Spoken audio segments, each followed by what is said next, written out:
पराजयपछि भावुक बनेका नेमारले भने मैले सक्दो प्रयास गरे, अब मेरो यात्रा समाप्त भयो। दर्शकवृन्द, ब्राजिलका स्टार फरवार्ड नेमारले अन्तर्राष्ट्रिय फुटबलबाट सन्यास लिएको घोषणा गरेका छन्। सन् 2026को फिफा विश्वकपको अन्तिम 16 चरणमा नर्वेसँग 2-1 गोल अन्तरले पराजित भएर ब्राजिल प्रतियोगिताबाट बाहिरिएपछि 34 वर्षीय नेमारले राष्ट्रिय टोलीसँगको आफ्नो 16 वर्षीय लामो यात्राको अन्त्य भएको बताएका हुन्। अमेरिकाको न्यू जर्सीमा रहेको मेट लाइफ स्टेडियममा खेल सकिए लगतै भावुक बनेका नेमार मैदानमा नै आँसु झार्दै ढलेका थिए। टोलीका खेलाडी र प्रशिक्षकहरूले उनलाई सम्हालेका थिए।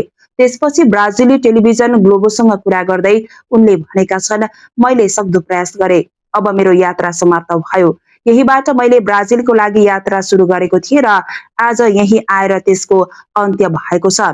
नेमारले सन् 2010 मा अमेरिकासँगको मैत्रीपूर्ण खेलबाट ब्राजिलको लागि अन्तर्राष्ट्रिय डेब्यू गरेका थिए। त्यस यता उनले राष्ट्रिय टोलीका लागि 130 खेल खेल्दै 80 गोल गरेका छन्।